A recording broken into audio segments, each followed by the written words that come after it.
Where does this end? I mean, already we're over 50 churches, I believe, that have been vandalized, desecrated, burned to the ground. What is it going to take for our elected so-called leaders to say, that's it, enough is enough? You know, I'm scared to say this, and I hope it never happens, but so far no one was killed.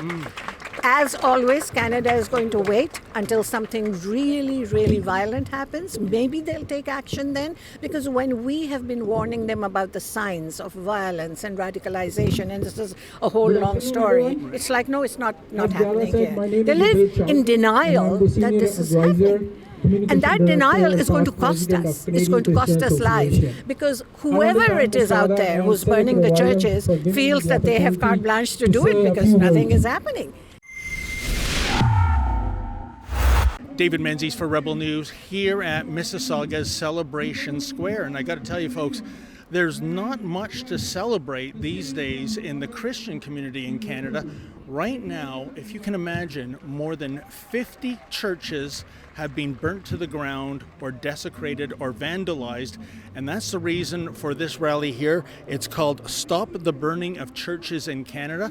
It's been rain delayed. Well, you can't get around an act of God, so what can you do there? But we have a very passionate gathering of people here, some of whom are folks that immigrated to Canada to flee religious persecution and are actually shocked to see it happening right here in our great Dominion. And the other major angle is this: where is the outcry by our elected leaders? Prime Minister Justin Trudeau, Public Safety Minister Bill Blair, RCMP Commissioner Brenda Lucki. The silence is deafening. Well, not quite so deafening, mind you. The Prime Minister's right-hand man, Gerald Butts, he put on social media a while back that he understands the rationale for burning these churches down. Absolutely despicable. I think if this was any other faith group, there'd already be a royal commission occurring right now. Well, we're going to check out what some of the speakers have to say, including our very own Raheel Raza, when it comes to condemning this outrageous activity that's going on in Canada right now, namely destroying Christian churches.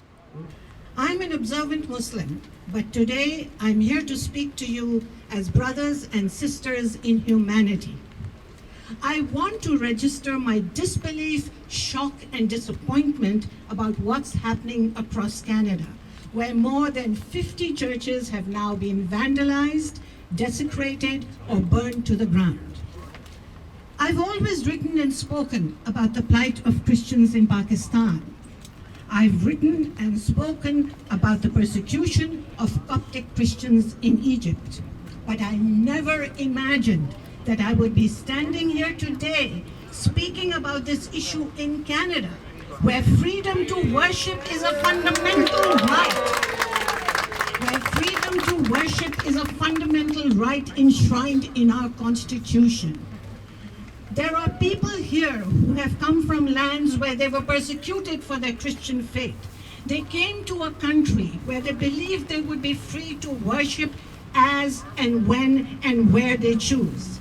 Imagine their horror when they see and hear about what is happening to churches and the inertia on part of our political leaders to do something about this. This shows that somehow we are importing the ideology of ISIS and the Taliban. Let me ask you a question, my friends. Where is Bonnie Crombie? She has been here.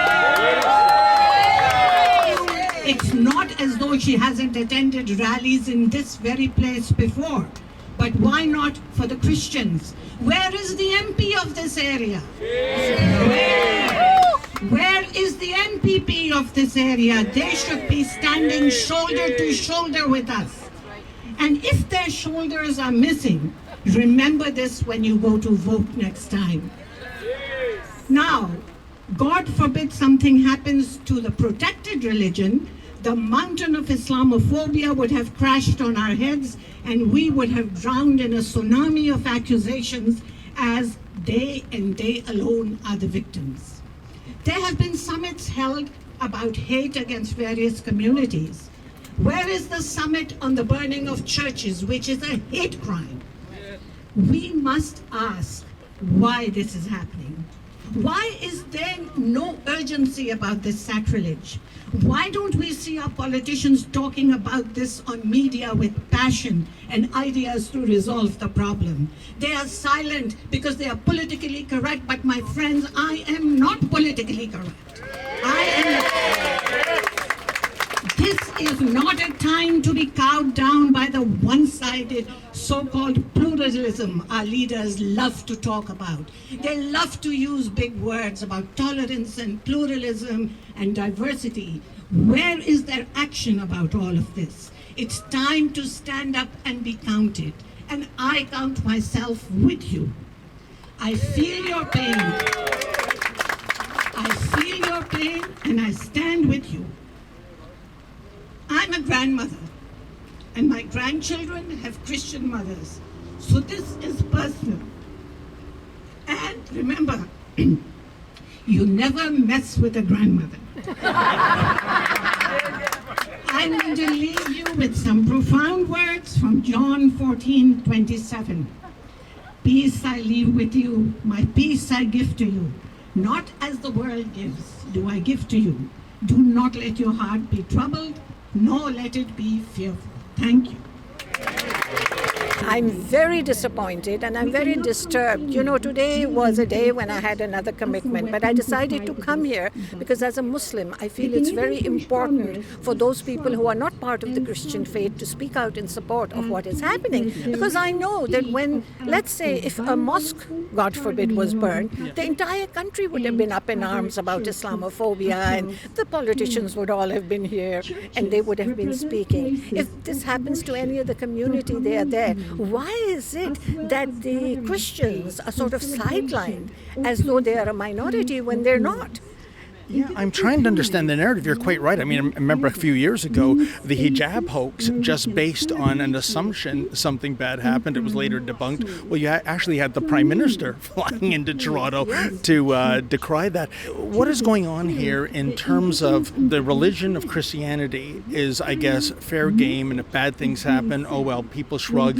But if these were synagogues, if these were mosques, if these were Hindu temples, there'd be, I think, a royal commission struck by now. Yes, a place of worship is sacred. It doesn't matter which faith it belongs to.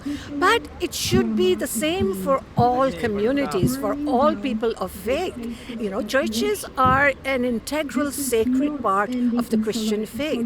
If churches are being vandalized, and we're not talking about one church, we are talking about dozens of churches, and we're talking about this over a period of time. I mean, you know that because you have covered it. And I've been watching this, and I've been burning inside that why isn't anyone doing anything about this? Why aren't they speaking about it? There are MPs and MPPs in this particular riding who should have been here speaking today. They should have shown support.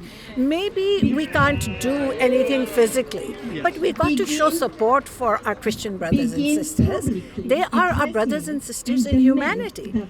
I totally agree. And Raheel, I guess we have to look at the issue through the lens of the unmarked burial graves of Indigenous residential students.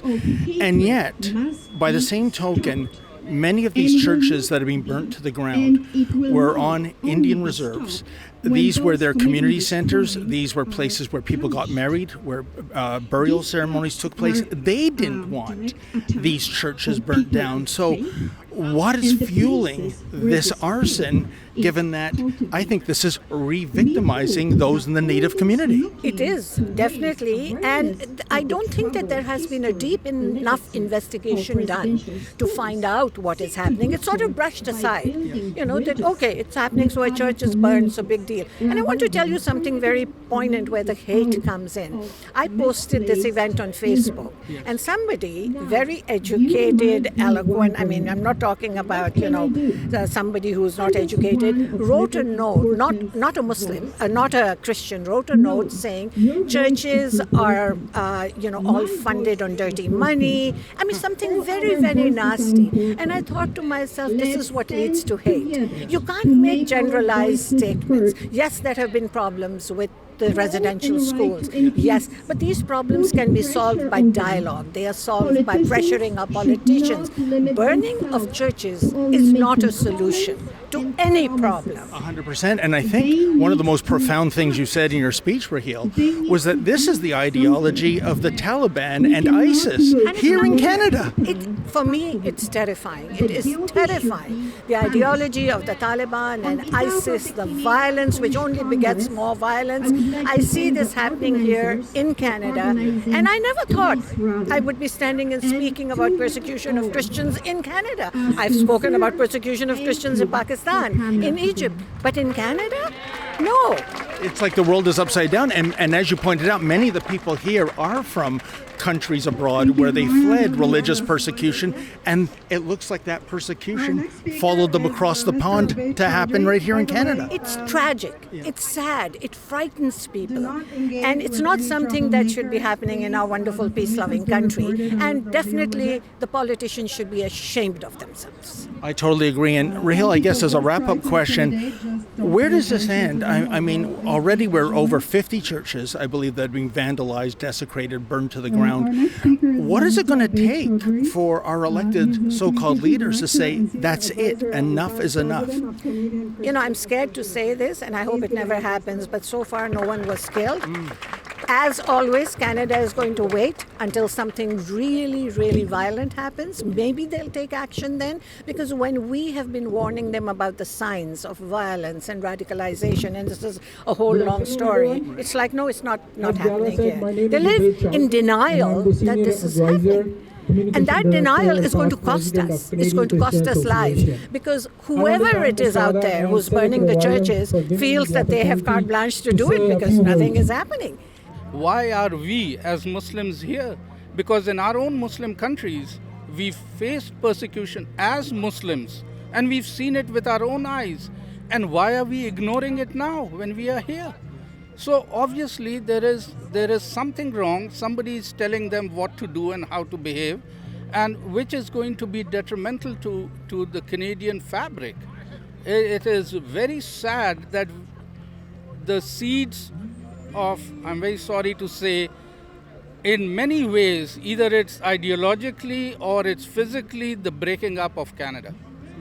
Well, Raheel Raza said it herself, the idea of turning a blind eye to religious institutions being burnt to the ground or not doing anything or saying, I understand why that happened, in the words of Gerald Butts. This is the ideology of the Taliban and ISIS here in our country. Absolutely. When we were fighting the Taliban, we were not looking that their ideology was entering from the back door. And we have opened our doors to the floodgate of this ideology. If you look at mosques, if you look at Islamic organizations, there are only two things they are working at: threat and playing the victim card. So, and if the politicians are buying that, I'm very sorry. That is going to be very harmful to Canada. Thank you for weighing in, sir. Thank you very much. Folks, it is unspeakable what's happening in our great Dominion today. More than 50 churches have been burnt to the ground or vandalized. And what's even more unspeakable, really, is the lack of political condemnation. Where is Justin Trudeau? Where's Public Safety Minister Bill Blair? Where is Brenda Lucki of the RCMP? They are nowhere to be found. We're not standing for this. Please go to our new website, saveourchurches.com. That's saveourchurches.com. Add your signature to the list, and we will deliver it to those people who should be speaking out about this.